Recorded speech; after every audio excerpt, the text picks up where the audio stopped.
chers membres du bureau du secrétaire général, chers délégués, nous savons tous que le problème du réchauffement climatique est un problème majeur et que nous devons faire notre possible pour y remédier. Et nous savons que le problème du réchauffement climatique est un problème planétaire, c'est-à-dire un problème qui touche tous les pays sans distinction. Suivant la Convention de Vienne et la Charte des Nations Unies, étant les conventions de base du droit international public, il est prôné des principes majeurs tels que la souveraineté des États et le volontarisme. Mais ces principes posent parfois le problème parce qu'on pense que le droit international public, comme étant un droit mou, doit avoir un aspect un peu plus contraignant, pouvant faire respecter ces accords. Les États-Unis d'Amérique sont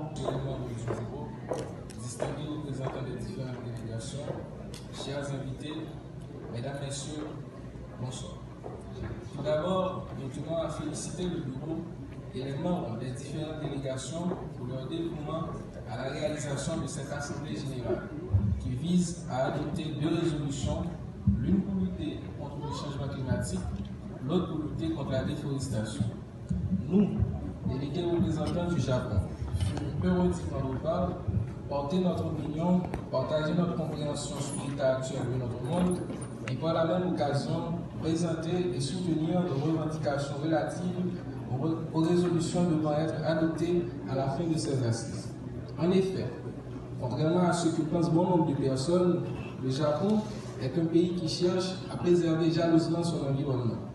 Mesdames, Messieurs, vous n'êtes pas sans savoir que le Japon a été fortement pollué suite au bombardement de Hiroshima et de Nagasaki en réaction de l'armée américaine après le bombardement de la base aéronavale de Pearl Harbor. Aujourd'hui, encore, les retombées sont néfastes, telles les expositions aux risques naturels, l'intoxication au mercure au poteau de la baie de Minamata, ayant donné son nom à la maladie de Minamata. Le temps passe, les faits insolites se produisent et les situations les plus préoccupantes se succèdent. Et pour comble le malheur, l'accident nucléaire de Fukushima en 2011 a également eu des répercussions importantes. Messieurs, dames, les délégués des pays membres, c'est tout un honneur pour moi de représenter mon pays à cette Assemblée générale en ce jour si spécial et particulier, en l'occurrence ce 5 juin 2019, qui est la Journée mondiale de l'environnement, qui met l'accent sur un sujet très important, les impacts du changement climatique dans le monde. On va essayer d'aborder aujourd'hui. Encore une fois, la République islamique du Pakistan vous salue. Le monde contemporain fait face à plusieurs défis. Le terrorisme qui gagne de plus en plus un territoire, la faim qui, malgré les multiples plans, est fondée à cet effet. Chaque année, le bilan de la Banque mondiale est de plus en plus décevant.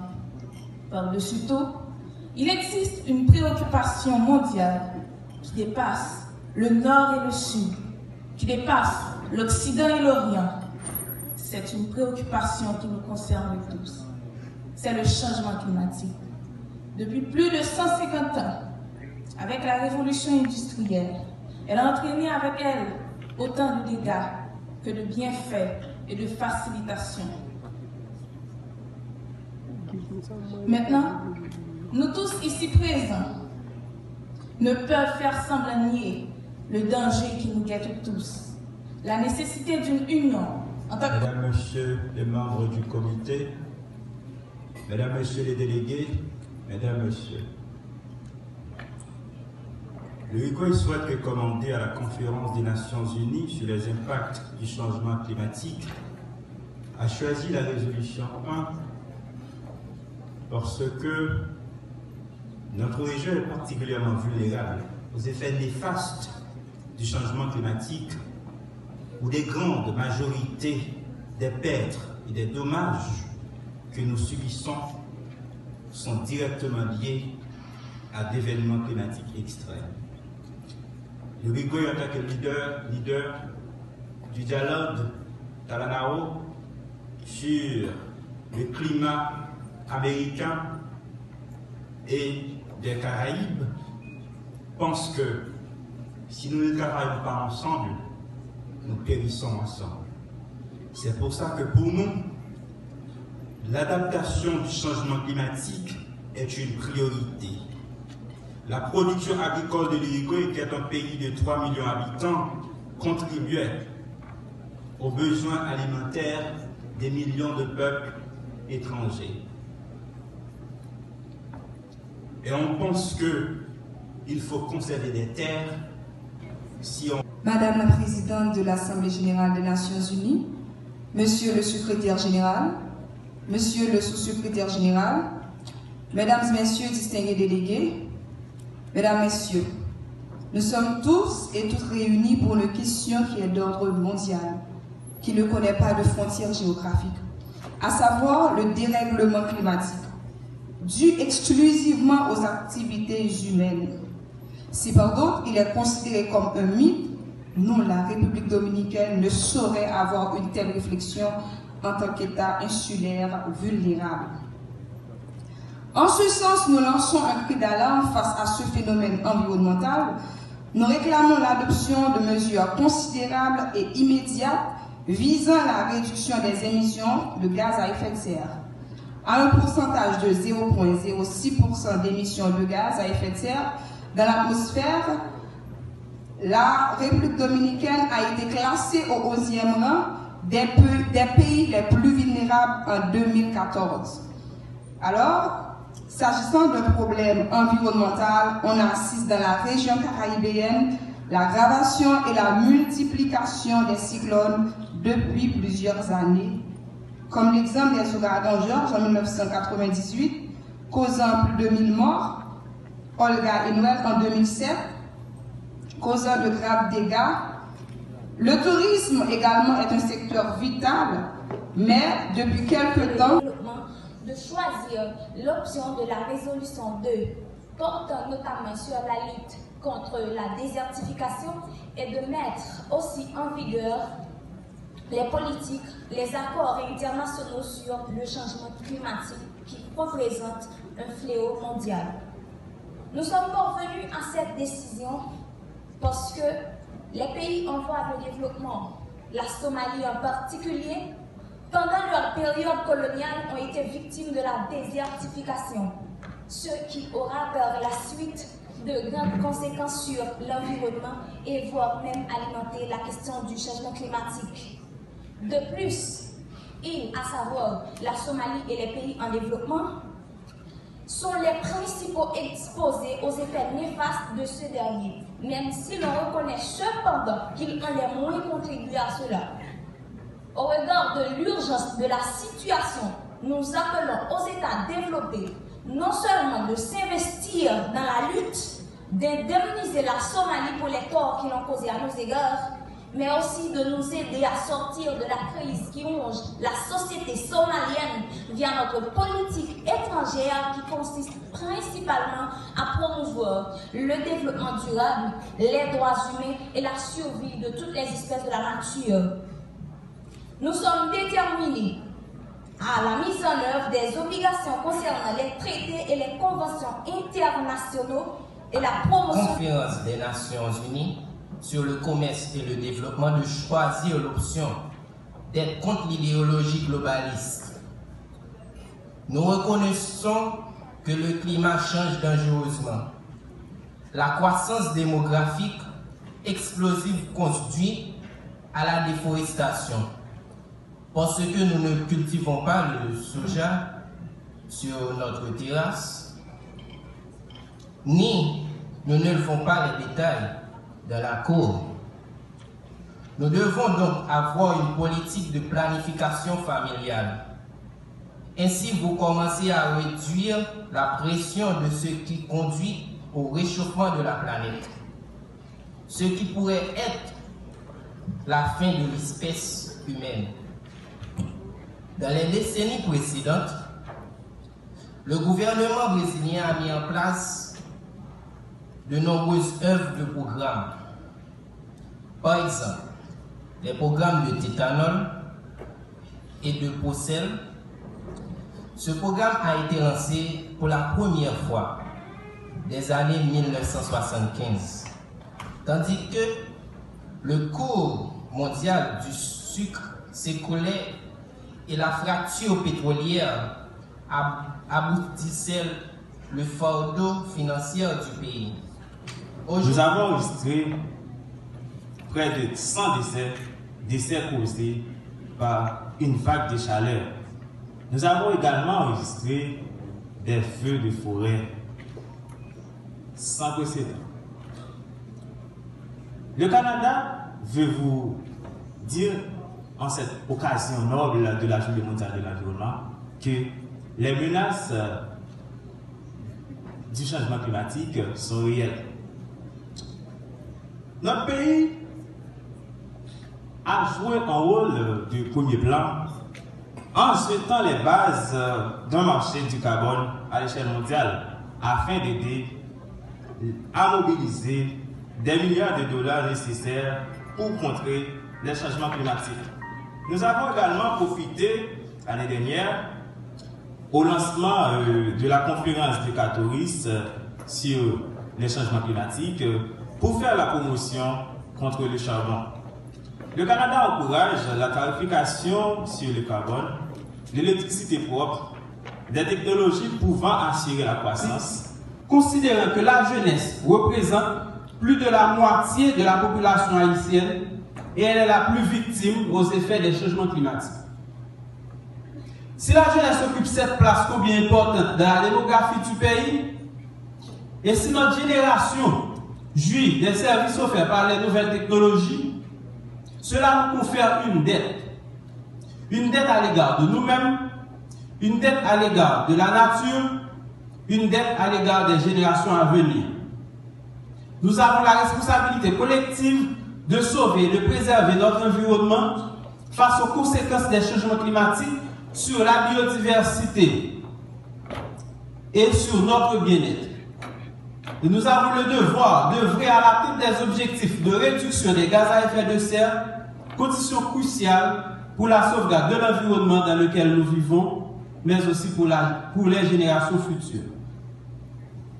La tâche ne sera pas facile, mais je suis persuadé qu'en unissant nos efforts dans la mise en œuvre de programmes efficaces et adaptés, nous parviendrons à contribuer à l'atténuation des effets des changements climatiques sur le pays et à œuvrer en faveur d'une Haïti adaptée et résiliente. Notre efficacité réelle se joue dans ce combat ici, et je suis plus qu'optimiste en notre génération, car l'énergie qui déferle en vous aujourd'hui me porte à croire que cette jeunesse consciente, forte et dévouée.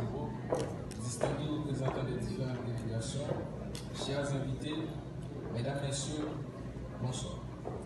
Tout d'abord, nous tenons à féliciter le bureau et les membres des différentes délégations pour leur dévouement à la réalisation de cette Assemblée générale qui vise à adopter 2 résolutions, l'une pour lutter contre le changement climatique, l'autre pour lutter contre la déforestation. Nous, délégués représentants du Japon, périodiquement nous parlent, porter notre opinion, partager notre compréhension sur l'état actuel de notre monde et par la même occasion présenter et soutenir nos revendications relatives aux résolutions devant être adoptées à la fin de ces assises. En effet, contrairement à ce que pense bon nombre de personnes, le Japon est un pays qui cherche à préserver jalousement son environnement. Mesdames, Messieurs, vous n'êtes pas sans savoir que le Japon a été fortement pollué suite au bombardement de Hiroshima et de Nagasaki en réaction de l'armée américaine après le bombardement de la base aéronavale de Pearl Harbor. Aujourd'hui, Encore, les retombées sont néfastes, telles les expositions aux risques naturels, l'intoxication au mercure au poteau de la baie de Minamata, ayant donné son nom à la maladie de Minamata. Le temps passe, les faits insolites se produisent et les situations les plus préoccupantes se succèdent. Et pour comble le malheur, l'accident nucléaire de Fukushima en 2011 a également eu des répercussions importantes.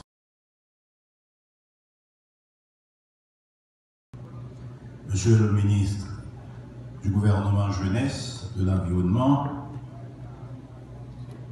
distingués délégués, mesdames, messieurs, distingués invités en vos titres, rangs, grades et qualités.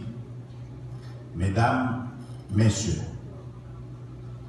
c'est un honneur pour moi d'être parmi ceux et celles qui ont pris la parole dans le cadre de cette activité organisée pour les jeunes et avec les jeunes à l'occasion de la Journée mondiale de l'environnement. Je remercie le comité organisateur pour l'invitation qu'il m'avait adressée officiellement. Et je tiens à féliciter tous les membres de ce dit comité pour cette cérémonie qui est assez remarquable. Mes remerciements vont également aux amis, camarades et collègues qui ont fait le déplacement pour venir assister à cette cérémonie qui s'inscrit dans une logique. Monsieur le ministre du gouvernement jeunesse, de l'environnement, distingués délégués, mesdames, messieurs, distingués invités en vos titres, rangs, grades et qualités. Mesdames, messieurs, c'est un honneur pour moi d'être parmi ceux et celles qui ont pris la parole dans le cadre de cette activité organisée pour les jeunes et avec les jeunes à l'occasion de la Journée mondiale de l'environnement. Je remercie le comité organisateur pour l'invitation qu'il m'avait adressée officiellement. Et je tiens à féliciter tous les membres de ce dit comité pour cette cérémonie qui est assez remarquable. Mes remerciements vont également aux amis, camarades et collègues qui ont fait le déplacement pour venir assister à cette cérémonie qui s'inscrit dans une logique.